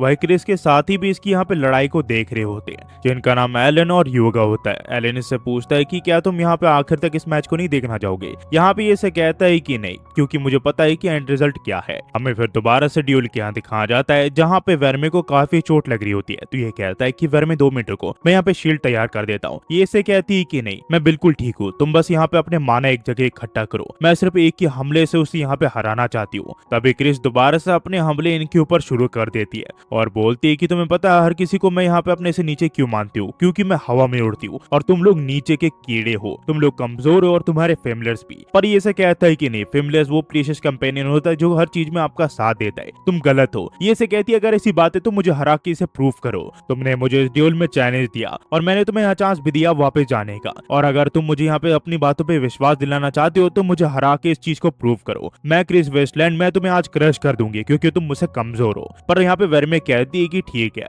हम उसे प्रूफ करके दिखाएंगे, आज मैं उसे पूरी तरह क्रश कर दूंगी और उसके बिलीफ भी। ये दोनों फिर एक साथ मिलकर माना इकट्ठा करने लग जाते हैं ताकि क्रिस के ऊपर हमला कर सके। वही यहाँ पे क्रिस ये देख के हैरान होती है कि इतने हमले खाने के बावजूद इनके पास इतना माना कैसे है। अल्टो और वर्मे फिर मिलके यहाँ पे इसके ऊपर हमला कर देते हैं और क्रिस भी ऐसे ही करती है। और यहाँ से कहानी वो टीवी कंटिन्यू जाती है। ये इस कहानी का 3rd एपिसोड था। ये आपको कैसा लगा गाइस, कैसे नहीं, प्लीज कमेंट सेक्शन में बताना मत भूलना। अगले एपिसोड में कुछ ही देर में ले आऊंगा, तो उसके लिए वेट कीजिए। और जाते हुए guys, thanks for watching. Next video मिलता है, होपफुली आप सब बढ़िया होंगे। जैसा कि हमने पिछले एपिसोड में देखा था, अल्टो और क्रिस एक दूसरे के ऊपर हमला कर देते हैं। यहाँ जैसे ही क्रिस इसके ऊपर हमला करती है, इसका क्रिस्टल टूट जाता है, पर ये देखती है कि वो यहाँ से गायब हो चुका है और उसे समझ नहीं आता है कि आखिरकार वो कहाँ गया। तभी इसकी नजर पड़ती है हवा में, जहाँ अल्टो और वर्मे ऊपर पहुंच चुके होते हैं। ये अपने हाथ से बड़ा क्रिस्टल निकालता है, सीधा यहाँ पे क्रिस के गर्दन पे रख देता है, जिससे वो हार जाती है। और ये देखते ही जितने भी स्टूडेंट है वो यहाँ पे खुशी से हवा में उड़ने लग जाते हैं, क्योंकि उनके क्लासमेट ने यहाँ पे एक बड़ी स्टूडेंट को हराया होता है, जो कि स्टूडेंट काउंसिल काउंसिल की मेंबर भी है। ये देख के सभी लड़कियां इसके पीछे पड़ जाती है और अल्टो को समझ नहीं आ रहा होता कि आखिरकार वो क्या करे। वह यहाँ पे लेलिया ये देख के काफी गुस्सा हो रही होती है। इसे देख के कैरल कहती है कि आखिरकार तुम सरप्राइज क्यों कि उसने एक गोल्ड स्क्वायर के स्टूडेंट को हराया। ये ऐसे कहती है कि वो बात नहीं है। दरअसल ये लोग कुछ दिन पहले यहाँ पे अल्टो को बेवकूफ बोल रहे थे और कह रहे थे कि वो कितना ज्यादा बेवकूफ है। अब जरा इन लोगों को देखो, ये अल्टो के पीछे पड़ चुके हैं, मुझे छोड़ दो, मैं उन्हें खत्म कर दूंगी। और ये एक पत्थर उठा लेती है, पर अल्टो इसे देख के हैरान हो जाता है और ये सोचता है कि आखिरकार वो क्या करे। तभी इसके प्रोफेसर यहाँ पे आ जाते हैं, जो कि इसे कहते हैं कि क्या मैं तुमसे कुछ देर के लिए बात कर सकता हूँ क्या। पर सभी लड़के इसे घेर लेती है और कहती है कि आपने यहाँ पे अल्टो को देखा, उसने यहाँ पे हमारे सीनियर को हरा दिया। ये बताते हैं कि हाँ मैंने देखा और अल्टो काफी इंप्रेसिव था। इससे अल्टो भी काफी खुश होता है, पर फिर प्रोफेसर से समझाते हैं कि तुम हर किसी को यहाँ ड्यूल में चैलेंज नहीं करना चाहिए। इस बार तो तुम जीत गए, अगर तुम हार जाते तो क्या होता। पर तभी यहाँ पे लिलिया आ जाती है और समझाती है कि अल्टो के पास एक रीजन था, इसी वजह से उसने उसे चैलेंज किया। ये से कहता है कि हाँ मुझे पता है और शायद से वो रीजन इतना इंपॉर्टेंट है, इसी वजह से उसने यहाँ पे उसे चैलेंज किया। ये कहता है कि हाँ वो सचमुच काफी इंपॉर्टेंट है मेरे लिए सर। ये कहता है कि अगर ऐसी बात है तो फिर ठीक है, पर इस चीज को ज्यादा करने की कोशिश मत करना, क्योंकि इससे यहाँ पे तुम्हारी लाइफ को भी खतरा है। और ये कह के इसके प्रोफेसर यहाँ पे चले जाते हैं। अल्टो शुरू में घबरा रहा होता है कि यहाँ पे प्रोफेसर उसे डांटेंगे, पर वो चैन की सांस लेता है। इतने में ही देखता है कि यहाँ पे प्रोफेसर लड़कियों में काफी ज्यादा फेमस है, तो ये लिलिया से पूछता है कि क्या प्रोफेसर तुम्हारे टाइप के लिलिया। इसकी ये बात सुन के लिलिया कहती है कि क्या अभी अभी तुमने क्या कहा, और वो काफी गुस्सा होकर इसकी गर्दन पकड़ लेती है और उसे कहती है कि आखिरकार तुम्हारी हिम्मत कैसे हुई मुझे ये कहने की। वही हमें रेक्स को दिखाया जाता है, जो कि क्रिस से मिलने के लिए आता है। यहाँ पे क्रिस सफाई कर रही होती है, ये पूछता है कि आखिरकार तुम ये क्या कर रही हो। ये कहती है कि जो हारेगा वो यहाँ पे साफ सफाई करेगा, ये हमारे रूल्स है और कैप्टन के तौर पर मुझे भी इसे फॉलो करना पड़ेगा। ये फिर यहाँ पे इससे माफी मांग लेती है अपने सर को झुकाते हुए। ये देख के रेक्स सड़ा सा मुंह बना लेता है और पूछता है कि आखिरकार तुम ये सब क्यों कर रही हो। ये से बताती है कि आखिरकार तुम ऐसा चेहरा क्यों बना रहे हो, मैं तो तुमसे बस माफी मांग रही हूँ। दरअसल आल्टो ने इसे काफी लेक्चर दिया होता है लड़ाई के बाद, इसी वजह से ये रेक्स से माफी मांग रही होती है। ये फिर क्रिस के हाथ से झाड़ू ले लेता है और खुद ही यहाँ पे सफाई करने लग जाता है। ये कहता है कि अब तुम भी यहाँ पे बॉटम हो, इसका मतलब हम सेम लेवल पे और हमें यहाँ पे शुरू से शुरुआत करनी पड़ेगी। इसकी ये बात सुन के हंस देती है। हमें फिर रात में दिखाया जाता है जहाँ पे अल्टो सो रहा होता है,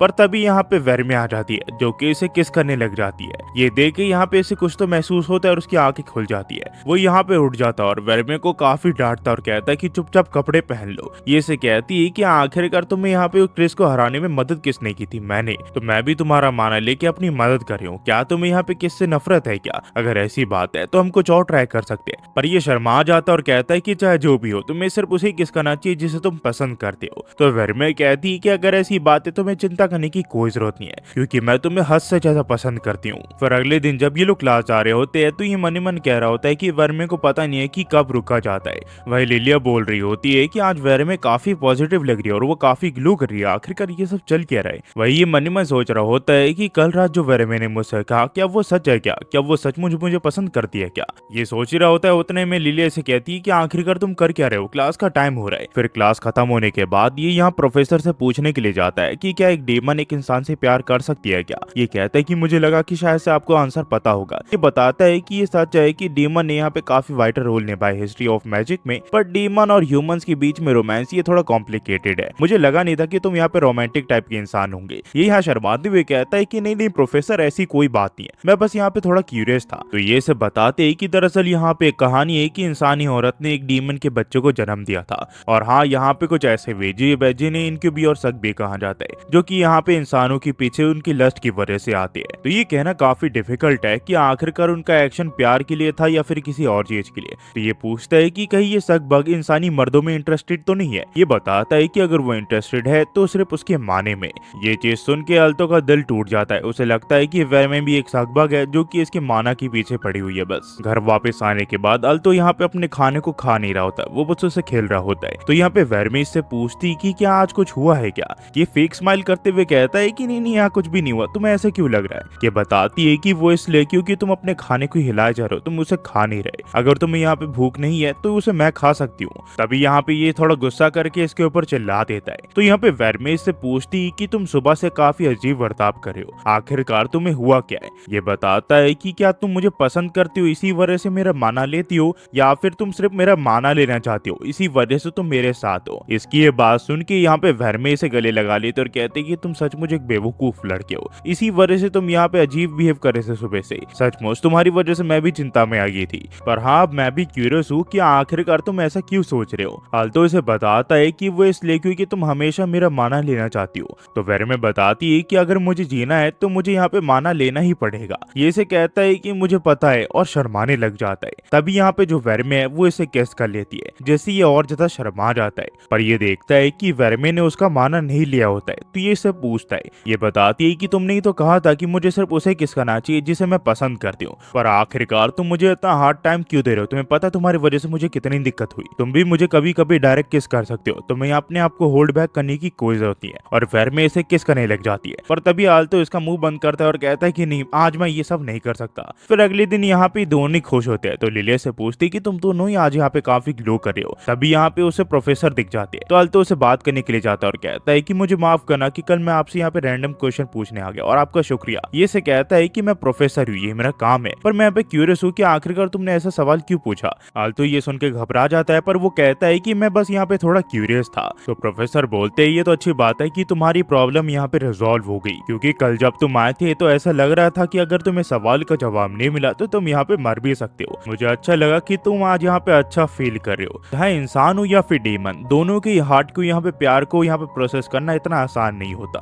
क्या तुम्हारे को यहाँ पे स्पेशल है जिसे तुम पसंद करते हो। ये बताता है कि मुझे लगता नहीं कि मैं इस चीज के लिए अभी रेडी हूँ। तो ये बोलते हैं कि तो फिर थोड़ा केयरफुल रहना, क्योंकि हर एक औरत यहाँ पे एक छोटी डीमन होती है। इसकी ये बात सुन के आल्तो इसे देखता रह जाता है। वही ये काफी एम्बेरस फील कर रहा होता है। फिर कुछ देर के बाद प्रोफेसर के रूम में यहाँ पे एक स्टूडेंट उससे मिलने के लिए आती है। यहाँ प्रोफेसर उसे कहते हैं कि मुझे यहाँ पे कुछ काम है जो कि तुम ही कर सकती हो। वो पूछती कि किस तरह का काम। ये बताता है कि वो काफी इंपॉर्टेंट काम है जो कि सिर्फ तुम ही मेरे लिए कर सकती हो। तो ये इसे गले लग जाती है और कहती है कि मैं आपको काफी पसंद करती हूँ। प्रोफेसर भी कहते हैं कि मैं भी तुम्हें काफी पसंद करता हूँ, और वो यहाँ पे एक इंजेक्शन इसकी गर्दन पे लगा देते हैं। फिर कुछ देर के बाद ये लड़की एक रूम में यहाँ पे जमी हुई मिलती है। इस बारे में पूरी यहाँ पे एकेडमी में अफवाह उड़ जाती है कि 4th ईयर की एक स्टूडेंट यहाँ पे आइसबर्ग में जमी हुई मिली। हमें फिर स्टूडेंट काउंसिल के ऑफिस के यहाँ पे दिखाया जाता है, जहाँ पे हम देखते हैं स्टूडेंट काउंसिल के वाइस प्रेसिडेंट रियोगा शियोजी को, जो कि बोल रहा होता है कि ये साल में यहाँ पे चौथी बार हो रहा है। इस लड़की का नाम एम्बेला एम्बेलिन है, जो कि 4th ईयर की स्टूडेंट है सिल्वर स्क्वायर में, और वो आइस मैजिक में स्पेशलिस्ट है। तभी इसके साथ ही ड्यूलिंग कम्युनिटी की चेयर जेसिका बोलती है कि यहाँ पे करीब 5 लोग लगे उसके आइसबर्ग को तोड़ने के लिए, और करीब 2 घंटे का समय लगा। एक नॉर्मल सी स्टूडेंट इतनी ज्यादा माना पोजेस नहीं कर सकती। ये बताता है कि हाँ, मैं भी क्यूरियस हूँ। आइस मैजिक इतनी एक्सट्रीमली माना एफिशिएंट है कि यहाँ पे एक सिल्वर स्क्वायर की स्टूडेंट इतना माना पोजेस नहीं कर सकती कि वो इतना ज्यादा आइस बना दे। और इसी के साथ ये 3rd सिल्वर स्क्वायर की स्टूडेंट है जो कि यहाँ पे कोमा में गई है। ये कोई कोइंसिडेंस नहीं हो सकता, इसके पीछे जरूर कोई ना कोई है।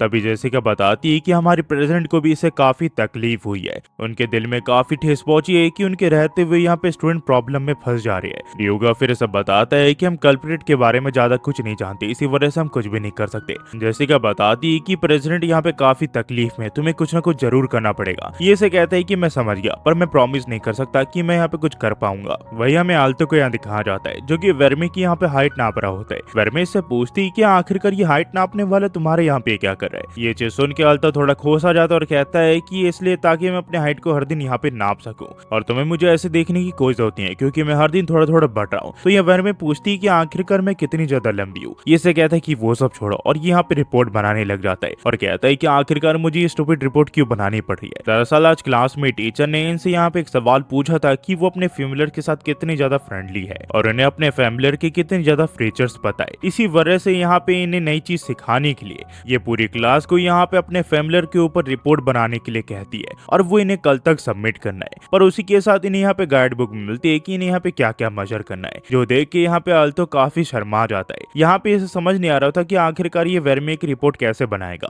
आल्तो फिर बोलता है कि कम से कम मैं तुम्हारे नॉन डीमन पार्ट को यहाँ पे मेजर करके उनकी रिपोर्ट बना सकता हूँ, पर तभी वो कपड़े उतार देती है। ये कहता है कि आखिरकार तुमने कपड़े क्यों उतारे। वेरमे बताती है कि ताकि तुम अपने होमवर्क को सही से कर सको, तो जल्दी करो और मुझे अच्छे से मेजर कर लो, क्योंकि मैं ज्यादा देर तक ऐसे नहीं रह सकती। पर इन्हें पता नहीं होता है कि लिली की फैमिलियर इन्हें यहाँ पे देख रही होती है। वही लिली यहाँ पे कैरल के साथ यहाँ आ चुकी होती है। कैरल से पूछती कि आखिरकार तुम मुझे यहाँ पे क्यों लाई। ये से कहती कि तुमने सुना नहीं कि आखिरकार आज हमें किस तरह की रिपोर्ट बनानी है, और मुझे पता है कि वो जरूर से यहाँ पे आज कुछ न कुछ करेगी। वैसे भी वो ह्यूमन फैमिलियर है। तभी यहाँ पे इसके फैमिलियर आके से बताती है कि वो अल्तो के साथ कुछ कर रही है। ये सुन के लिलिया और ज्यादा गुस्सा हो जाती है और सुपर सेन बनने की कोशिश करती है और बोलती है कि आज मैं जरूर से उसे यहाँ पे एक्सपोज करके रहूंगी। कैरल पूछती है कि ये तो बॉयज डॉम है, आखिरकार तुम यहाँ पे घुसोगी बचोगी कैसे। ये सब बताती है कि कैरल आखिरकार तुमने मुझे क्या समझ रखा है, मेरे पास यहाँ पे इनविजिबिलिटी पोशन है तो घबराने की कोई जरूरत नहीं है, साथ ही में मेरे पास आल्तो के रूम की यहाँ पे एक स्पेयर की है। कैरल इससे पूछती तो है कि ये चाबी इसके पास कैसी है, पर लिलिया कोई जवाब नहीं देती और पोशन पी के अंदर घुस जाती है। अंदर आने के बाद इसे काफी अजीब तो लग रहा होता है, पर ये किसी तरह आल्तो के रूम तक पहुंच जाती है और चाबी से उसका दरवाजा खोल देती है और अंदर घुस जाती है। पर उतने में वेरमे अपने नॉर्मल रूप में आ जाती है, जिस वजह से ये इसे यहाँ पे सिर्फ इंसानी रूप में देख पाती है। तभी आल्तो इसके पास आ जाता है क्योंकि उसे शेल्फ से बुक निकालनी होती है, वो लिलिया को नहीं देख पाता, इसी वजह से वो यहाँ पे एक बुक देखने लग जाता है और गलती से इसके बलून को टच कर देता है, जिस वजह से लिलिया को यहाँ पे झटका लगता है और उसकी आंखों में हम दिल देख पाते हैं। थोड़ी देर के बाद वेरमे इसे कहती है कि तुम काफी समय में काफी बड़े हो चुके हो, जब तुमने उस गोल्ड गर्ल को हराया तो तुम अपने गोल के थोड़े और करीब आ चुके हो। आल्तो बताता है कि नहीं, गोल्ड स्क्वायर को अकेले हराने से कुछ नहीं होगा, हम ऐसे प्लेटिनम स्क्वायर नहीं पहुंच सकते, उसके लिए अलग अलग चीज में यहाँ पे हमें महारत हासिल करनी पड़ती है। पर हाँ, क्रिस सचमुच काफी ज्यादा ताकतवर है, जब हम उससे लड़ रहे थे तो मुझे ऐसा फील हो रहा था कि वो अपने आप को होल्ड बैक कर रही है, अगर वो अपनी पूरी ताकत के साथ हमसे मुकाबला करती तो शायद से हम उसे कभी नहीं जीत पाते। वेरमे इसे बताती है कि हाँ, ये तो पॉइंट तुमने बिल्कुल सही कहा। ये फिर कहता है कि अब घबराओ मत, मैं यहाँ पे जितनी भी ड्यूल है उसे जीतने की पूरी कोशिश करूंगा और जब तक तुम मेरे साथ हो तो मुझे लगता है नहीं कि मैं कभी भी यहाँ पे हारूंगा। ये इसे कहती कि ऐसा है क्या। आल्तो बताता है कि हाँ, और अब मुझे तुम बता सकती हो कि आखिरकार तुम्हें क्या क्या पसंद है, अगर मैं यहाँ पे स्वीट लिख दूं तो यहाँ पे चलेगा क्या। तभी यहाँ पे आल्तो को याद आता है कि यहाँ पे इन्हें शॉपिंग के लिए जाना है, तो ये वेरमे को अपने साथ चलने के लिए कहते हैं। पर जाने से पहले वेरमे इसकी रिपोर्ट में यहाँ पे कुछ और भी लिख देती है, जो कि यहाँ पे आल्तो का नाम होता है। हमें फिर क्रिस और उसके ड्रैगन को दिखाया जाता है, जिसे यहाँ पे किसी ने काफी बुरी तरह मारा होता है, और ये और खूनी ये रेक्स होता है, जिसने अपने डायनासोर के साथ मिलकर ऐसा किया होता है। यहाँ पे वो थोड़ा बदला बदला भी लग रहा होता है। एपिसोड की शुरुआत होती है और हमें रेक्स का पास दिखाया जाता है, जहाँ पे उसे बाकी लोगों के ड्रैगन की जगह एग मिला होता है। ये सोचता है कि अगर ये इस अंडे का ख्याल रखे तो इसे बाकी लोगों से ताकतवर फेमिलियर मिलेगा एक ड्रैगन के तौर पर, और ये काफी खुश होता है। तभी पीछे से कोई कहता है ये तो काफी ज्यादा बड़ा अंडा है, और ये होती है क्रिस, जो कि इसे देख के काफी खुश हो रही होती है। वो कहती है कि ये इतना बड़ा है तो इसका मतलब तुम्हारा फेमिलियर भी यहाँ पे मुझसे बड़ा होगा। ये यहाँ पे सोच रहा होता है कि तो सुपर जीनियस क्रिस है, ये मुझसे बात कर रही है। ये काफी घबरा रहा होता है, पर वो कहती है कि तुम्हारा अंडा तो काफी कूल लग रहा है, तुम्हारा ड्रैगन भी काफी बड़ा होगा। ये कहता है कि हाँ जरूर, क्यों नहीं। हमें फिर प्रेजेंट में दिखाया जाता है, जहाँ पे आल्तो वेरमे के साथ यहाँ पे अपने खाने के लिए चीज लेने के लिए आता है, जो कि रात में खाएंगे। पर वेरमे कहती है कि हमें डेजर्ट लेना चाहिए, वो देखने में काफी डिलीशियस लग रहा है, तुम मुझे ये दिलाओगे ना। पर आल्तो कहता है कि अगर तुम बार बार डेजर्ट खाओगी तो तुम यहाँ पे मोटी हो जाओगी, तुम्हें यहाँ पे बैलेंस डाइट के साथ चलना चाहिए। साथ ही में अपने वॉलेट को भी चेक करता है और कहता है कि नहीं, मैं तुम्हें ये नहीं दिला सकता, हमारे पास इतने पैसे नहीं और हमें पूरा मंथ भी निकालना है, हम स्नैक्स या फिर डेजर्ट और नहीं लेंगे, पर हाँ कुछ समय के बाद मैं तुम्हें ये दिला सकता हूँ। पर यहाँ पे वेरमे उदास हो जाती है और मुंह फुला लेती है। ये इसे समझाता है पर वो समझते नहीं है, इसलिए आल्तो आखिर में कहता है कि अगर तुम अपने बर्तनों को धोगी और बाथरूम को साफ रखोगी तो मैं तुम्हें यहाँ ये दिला सकता हूँ। इसकी बात सुन के वेरमे सीधे इसे अपने बलून से लगा लेती है और कहती है मैं तुम्हें काफी ज्यादा पसंद करती हूँ। पर इसे यहाँ पे सारे लोग देख रहे होते हैं तो ये दूर करता है और कहता है कि आखिरकार तुम क्या कर रही हो। ये कहती है मैं तो तुम्हारा माना ड्रेन नहीं करी है, और तुमने ही कहा था कि अगर तुम किसी को पसंद करते हो तो तुम उसे जहाँ चाहे वहाँ किस कर सकते हो। पर यह बताता है कि हम अभी पब्लिक में हम ये सारी चीजें नहीं कर सकते। वेरमे कहती है कि क्या तुम चाहते हो कि मैं तुम्हारे यहाँ पे माना ड्रेन करूँ, और ये इसे यहाँ पे सीधे ही किस कर लेती है। आल्तो इसे कंट्रोल नहीं कर पाता। तभी यहाँ पे वही लड़का आ जाता है, क्रिस का साथी, जो कि इसे कहता है कि मैं तुम्हें ही ढूंढ रहा था, मुझे तुम्हारी मदद चाहिए। हमें फिर रेक्स को दिखाया जाता है, जो कि बोलता है कि जरा देखो अपने आप को कैप्टन क्रिस, तुम कितनी बेचारी लग रही हो, ये कितना ज्यादा मजेदार है ना।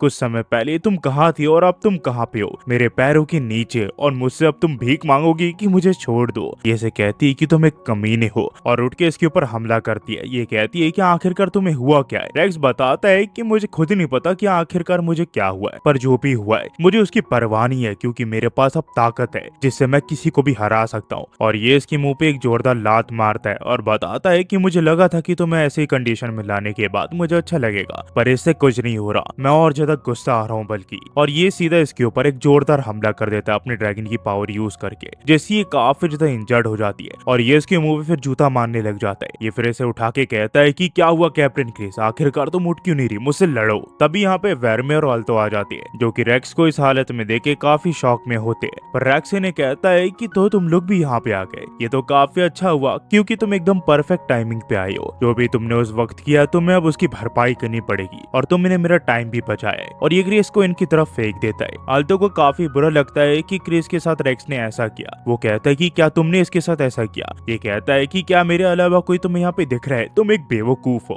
तो ये कहता है कि अगर ऐसी बात है तो हम क्रिस का बदला जरूर लेंगे तुमसे। पर इसकी बात सुन के रेक्स गुस्सा हो जाता है और कहता है कि मुझे ऐसा चेहरा बिल्कुल भी पसंद नहीं है, अब मैं तुम्हें मसल दूंगा अपने डायनासोर के साथ। ये देख कि यहाँ पे वर्मे भी अपने आप को चार्ज अप कर लेती है ताकि वो यहाँ पे इनसे लड़ सके। पर तभी स्टूडेंट काउंसिल की प्रेसिडेंट एलिना यहाँ पे आ जाती है और वो सभी को पीछे हटने के लिए कहती है। एलिना यहाँ पे अपनी बड़ी सी तलवार निकालती है और रेक्स के डायनासोर के ऊपर उसके ऊपर हमला कर देती है, जिससे यहाँ पे उसके टुकड़े हो जाते हैं और उसके ऊपर जो भी चीज लगी थी वो यहाँ पे हट जाती है और रेक्स यहाँ पे ऑलमोस्ट हार जाता है। वही ये फिर क्रिस को देखने के लिए आती है जो कि काफी घायल होती है। ये इसे पूछती है कि क्रिस तुम ठीक तो हो ना। वो इसे बताती है कि मैं बिल्कुल ठीक हूँ। एलिना फिर इसके पास आके इसके कान में बोलती है कि तुम अपने से कमजोर ओपोनेंट से हारी हो, तुम्हें अपने आप पे यहाँ पे शर्मिंदा होना चाहिए। इसकी ये बात सुन के अल्तो इसे बताता है कि तुम्हें यहाँ पे उसे और ज्यादा डाउन करने की कोई जरूरत नहीं है, उसे अभी काफी ज्यादा चोट लगी है। तभी यहाँ रेक्स उठ के कहता है कि तुम्हें यहाँ पे इस मुकाबले में दखल अंदाजी करने की कोई जरूरत नहीं थी क्योंकि अभी लड़ाई खत्म नहीं हुई है। पर ये कहते ही यहाँ पे बेहोश हो जाता है, उसकी हालत काफी खराब होती है। क्रिस यहाँ पे इसे ऐसे हालत में देख के काफी दुखी होती है कि आखिरकार उसके साथ ऐसा किसने किया। इसे ऐसे हालत में देख के वर्मे को थोड़ा अंदाजा हो जाता है कि ऐसा किसने किया होगा। पर जब एलिना इसे पूछती है कि क्या उसे इस बारे में कुछ पता है क्या, तो वर्मे यहाँ पे हंसते हुए इसे बोलती है कि नहीं, मुझे इसका कोई भी आइडिया नहीं है। हमें फिर रेक्स को दिखाया जाता है जो कि हॉस्पिटलाइज हो जाता है क्योंकि उसे काफी इंजरी आई होती है। वही एलिना अपने साथियों को बताती है कि करीब 3 दिन के अंदर इस इंसिडेंट की वजह से यहाँ पे 5 विक्टिम निकली है और हमें इस चीज से एक चीज तो पता चल गई है कि कोई ना कोई इसके पीछे जरूर है, पर हमें ये नहीं पता कि इसे यहाँ पे ड्रग से किया गया या फिर ब्लैक मैजिक से।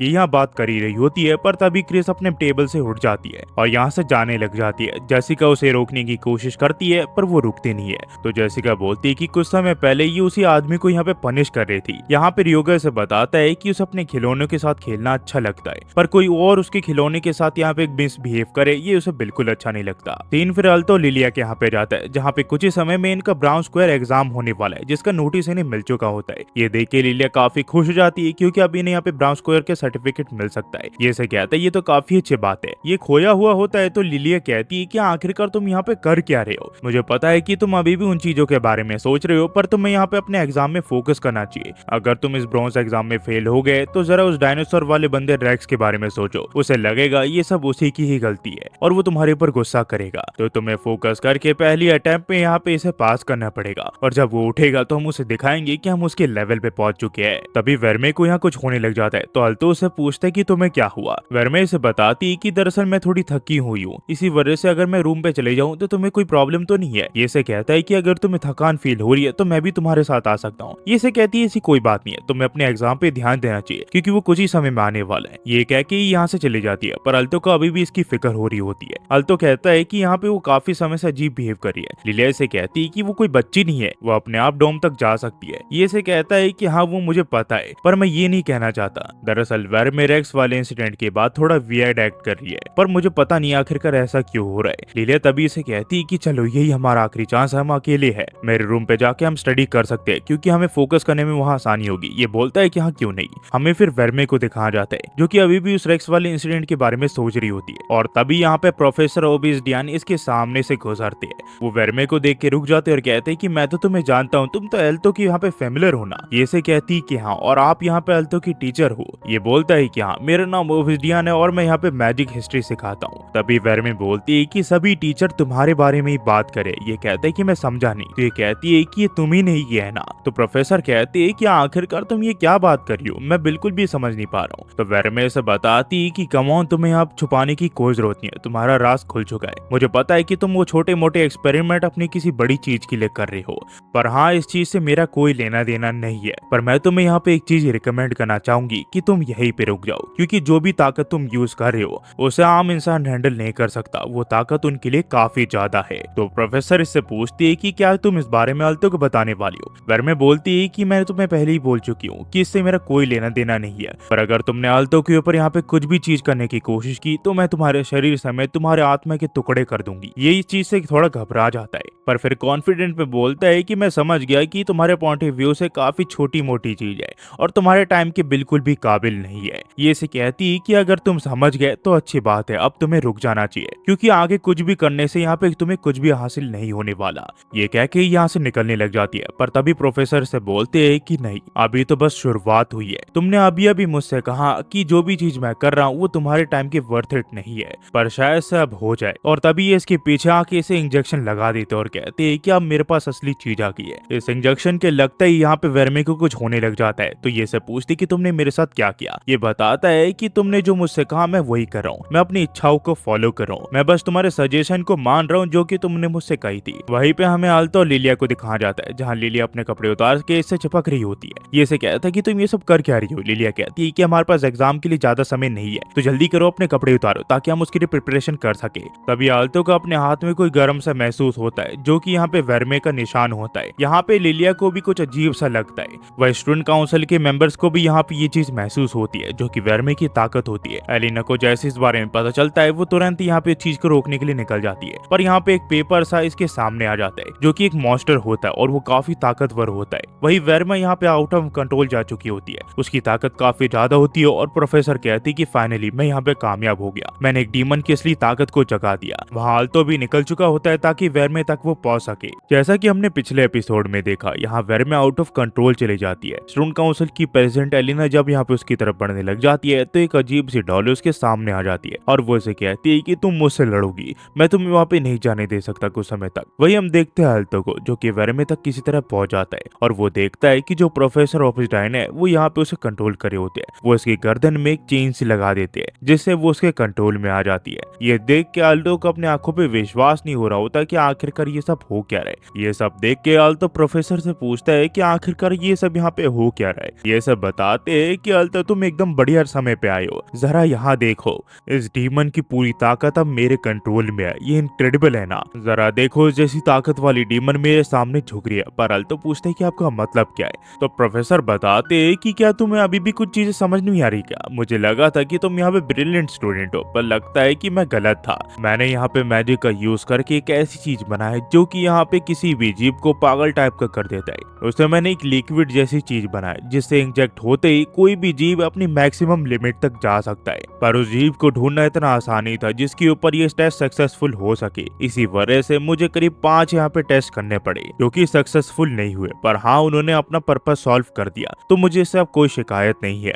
और अब मैं अपने रिसर्च के आखिरी मोड पे आ चुका हूँ। मेरी रिसर्च अब सक्सेसफुली कंप्लीट हो जाएगी। पर अल्तो को अभी भी समझ नहीं आ रहा होता कि आखिरकार वो क्या कह रहे हैं। तो प्रोफेसर से बताते कि क्या तुम अभी नहीं समझ पा रहे अल्तो, मैं ही वो इंसान हूँ जो कि यहाँ पे स्टूडेंट्स के ऊपर एक्सपेरिमेंट कर रहा है। इसकी ये बात सुनते अल्तो यहाँ पे शॉक में चले जाता है, क्योंकि उसे लगा करता था कि प्रोफेसर एक अच्छे इंसान है। तभी प्रोफेसर कहता है कि आखिरकार कौन दुनिया की सबसे ताकतवर चीज को अपने हाथ में होल्ड नहीं करना चाहेगा। पर इतने में अल्तो गुस्सा हो जाता है और वहाँ पे चिल्लाने लग जाता है। तो प्रोफेसर कहते हैं कि मैं समझ सकता हूँ कि तुम्हें तकलीफ हो रही है, पर विश्वास करो, तुमसे ज्यादा मैं उसके मास्टर बनने के काबिल हूँ, तुम उसके लायक नहीं हो। पर तभी वर्मे इसकी जो जंजीर होती है उसे तोड़ देती है और सीधा इसके ऊपर हमला कर देती है। ये देख के काफी घबरा जाता है और अल्तो भी वर्मे को रोकने की कोशिश करता है, और इसी बीच वो सीधा इसके सामने आ जाता है, जिस वजह से उसका हमला सीधे इसके दिल के आर पार चले जाता है और उसके मुंह से खून निकलने लग जाता है।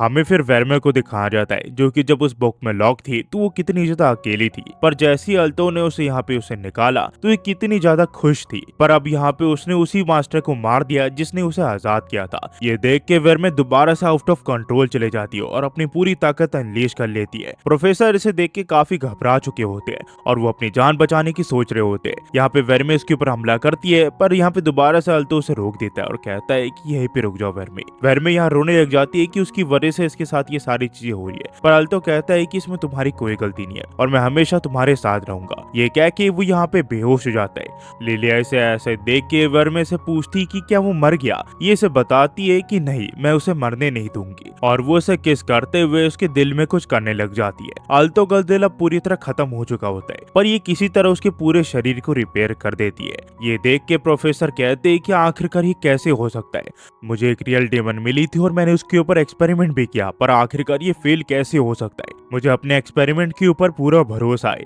और ये खुद ही उस सिरिंज को अपने अंदर इंजेक्ट कर लेता है। ये करते ही वो भी यहाँ पे एक मॉन्स्टर बन जाता है और सभी को बताता है कि ध्यान से देखो, ये मेरी क्रिएशन है, मेरी सालों की रिसर्च, डीमन ह्यूमन हाइब्रिड, और अब मैं तुम्हें दिखाऊंगा कि आखिरकार मेरी असली ताकत क्या है। और ये कहते ही ये वर्मे के ऊपर हमला कर देता है और बोलता है कि अब तुम मुझसे बच नहीं सकती। पर यहाँ पे सिर्फ वर्मे एक ही पंच से इसे हरा देती है। ये देख के प्रोफेसर यहाँ पे अपनी शरीर को छोड़ के अपनी जान बचाने का सोचते हैं, पर तभी क्रिस यहाँ पे आके इसके ऊपर जोरदार हमला कर देती है, जिससे यहाँ वर्मे को मौका मिल जाता है इसके ऊपर हमला करने का, और वो इसके ऊपर जोरदार हमला करती है, जिससे इसका दूसरा शरीर यहाँ पे तबाह हो जाता है। पर ये यहाँ पे मरता नहीं है, तो वर्मे बोलती है कि मैं तुम्हें मारूंगी नहीं, क्योंकि अल्तो ने तुम्हारी जान दो बार बचाई है, इसका मतलब तुम्हारी जान प्रीशियस है। वह कुछ ही देर में यहाँ पे अल्तो को होश आ जाता है। इसी होश आते ही यहाँ पे लिलिया से गले लगा लेती और कहती कि मुझे लगा था कि तुम यहाँ पे मारे गए, मुझे ये देख के खुशी हुई कि तुम यहाँ पे जिंदा हो, और उसकी आंखों से यहाँ पे पानी टपक रहा होता है। हमें फिर एलिना के यहाँ दिखाया जाता है, जहाँ पे वो मॉन्स्टर गायब हो रहा होता है, और वो एलिना को जाते जाते कहता है कि एक दिन हम दोबारा से मिलेंगे, आज के लिए मेरा काम खत्म हो गया, और वो यहाँ से गायब हो जाता है। सीन फिर दोबारा से अल्तो और वर्मे के यहाँ पे जाता है, जहाँ अल्तो बताता है कि जब डॉक्टर ने मुझे चेक किया तो उन्होंने कहा कि सब कुछ ठीक है। वर्मे कहती है ये तो काफी अच्छी बात है, पर अल्तो इससे पूछता है कि वर्मे मुझे तुम कुछ चीज बता सकती हो क्या। वर्मे बोलती है कि मुझे पता है तुम क्या पूछना चाहते हो, मैंने अपने हमले से तुम्हारे हार्ट को यहाँ पे तबाह कर दिया था। तो अल्तो कहता है कि अब तो तुमने मुझे हील कर दिया ना, आज में कोई भी दिक्कत नहीं आने वाली। पर वर्मे से बताती कि तुम्हारा हार्ट इसलिए धड़क रहा है क्योंकि मेरा माना तुम्हारे साथ जुड़ा हुआ है, और तुम अभी तक इसलिए ही जी रहे हो, जिस चीज के लिए मैं तुमसे माफी चाहूंगी। अल्तो बोलता है कि आखिरकार तुमने उससे माफी क्यों मांग रही हो वर्मे, मुझे फर्क नहीं पड़ता कि आखिरकार तुमने मुझे यहाँ पे कैसे बचाया, पर तुमने मेरी जान बचाई, और वहाँ पे जो भी हादसा हुआ इसमें तुम्हारी कोई गलती नहीं थी। जरा देखो, मैं यहाँ पे आराम से घूम फिर सकता हूँ जैसे कि मुझे कुछ हुआ ही ना हो। पर तभी वर्मे से बताती कि जो दिल तुम्हारे अंदर धड़क रहा है वो दरअसल मेरा दिल है, तुम्हारे अंदर एक यहाँ पे असली डीमन का दिल है। ये चीज सुन के अल्तो यहाँ पे हैरान हो जाता है, और ये बताती है कि अगर मैं यहाँ पे मारी गई तो तुम भी यहाँ पे मारे जाओगे। तो अल्तो पूछते है कि क्या इसका मतलब उससे भी है। ये बताती है कि हाँ, अगर तुम यहाँ पे मारे गए तो मैं भी यहाँ पे मारी जाऊंगी। इसकी बात सुन के अल्तो थोड़ा गुस्सा हो जाता है और कहता है कि आखिरकार तुमने ऐसा क्यों किया, मेरा मतलब तुम एक डीमन हो, तुम आराम से यहाँ पे हमेशा के लिए जी सकती थी, तुम्हें यहाँ पे मुझ जैसे इंसान के लिए अपने दिल को सैक्रिफाइस करने की कोई जरूरत नहीं थी। पर वर्मे सिर्फ माफी के अलावा इससे कुछ भी नहीं कहती। अल्तो फिर हमें बताता है कि स्टूडेंट काउंसिल की प्रेसिडेंट भी एक मॉन्स्टर से लड़ रही थी, इसी वजह से वो यहाँ पे आ नहीं पाई। वही प्रोफेसर को यहाँ पे ऑर्टिका सिटी की गार्ड ने यहाँ पे गिरफ्तार कर लिया है। काफी सारी चीजें अभी भी मिस्ट्री है, पर अभी के लिए चीजें यहाँ पे रिजॉल्व हो चुकी है। दूसरी ओर जितने भी स्टूडेंट थे जिनके साथ प्रोफेसर ने एक्सपेरिमेंट किया था, उन्हें भी यहाँ पे कुछ ही समय के बाद होश आ गया। ये फिर हमें बताता है कि उस लड़ाई के बाद यहाँ पे कुछ चीजें चेंज हो चुकी है, जैसे कि मेरे हार्ट को वर्मे का माना चाहिए फंक्शन करने के लिए, वरना मैं यहाँ पे मारा जा सकता हूँ, और वो भी। पर वर्मे ने मुझसे यहाँ पे सही से बात करना बंद कर दिया है। तो अल्तो से पूछते है कि मैं तुमसे कुछ बात करना चाहता हूँ। ये बोलती है कि बताओ तुम्हें यहाँ पे क्या चाहिए। ये कहता है कि आखिरकार तुम इतना अजीब बिहेव क्यों कर रही हो। वर्मे बताती है कि तुम्हें पता नहीं कि मैं एक मॉन्स्टर हूँ और लोग मुझे चलते फिरते डिजास्टर कहते हैं, मुझे तो तुम्हारे आसपास भी नहीं होना चाहिए था। क्या तुम्हें मुझसे डर नहीं लग रहा? तुमने तो मेरा वो रूप भी देख रखा है जिसमें मैं सबसे खतरनाक दिखती हूँ, मैं कितनी गंदी हूँ, मैं एक मॉन्स्टर हूँ। ये से कहता है कि ऐसी कोई बात नहीं है। पर वर्मे से बताती है कि चिंता मत करो, जो भी मैंने तुम्हारे साथ किया है मैं उसकी पूरी रिस्पॉन्सिबिलिटी लेती हूँ। जो माना तुमसे मुझे मिला है उसे मैं डीमन माना में कन्वर्ट करके तुम्हारा हार्ट को यहाँ फीड करती रहूंगी। मुझे पता है इसमें थोड़ा टाइम लगेगा, पर एक बार हार्ट प्रॉपरली वर्क करने लग जाए तो मेरा रोल तुम्हारी लाइफ में यहाँ पे खत्म हो जाएगा। उसके बाद मैं यहाँ पे एक और बुक में यहाँ पे छुप जाऊंगी। इसकी बात सुन के यहाँ अल्तो गुस्सा हो जाता है और कहता है कि मुझे तुम्हारे ऊपर अब गुस्सा आ रहा है, आखिरकार तुम ये सब क्यों कह रही हो। बारे में बताती है कि मैं दूसरे लोगों के साथ यहाँ पे नॉर्मल लाइफ नहीं जी सकती, तुम्हें पता है कि मैं एक डीमन हूँ। पर तभी अल्तो उसे अचानक से किस कर देता है और ये से पूछती है कि आखिरकार तुम ये कर क्या रहे हो। अल्तो उसे बताता है कि मुझे फर्क नहीं पड़ता कि तुम क्या हो और लोग तुम्हें क्या कहते हो। ये फिर इसे दीवार के करीब ले जाता है और कहता है कि तुम मेरी फेमिलियर हो और यही मेरे लिए सबसे ज्यादा इंपॉर्टेंट है, और तुम ही वो इंसान हो जिसे मैं सबसे ज्यादा पसंद करता हूँ, और मुझे लगता नहीं कि मुझे इससे ज्यादा कुछ भी बताने की जरूरत है। और ये यहाँ से भाग जाता है। ये देख के यहाँ पे वर्मे का चेहरा लाल हो जाता है और तभी उसे यहाँ पे इसकी बात याद आती है कि तुम्हें सिर्फ उसे ही किस करना चाहिए जिसे तुम पसंद करते हो, और अल्तो ने इसे किस किया होता है।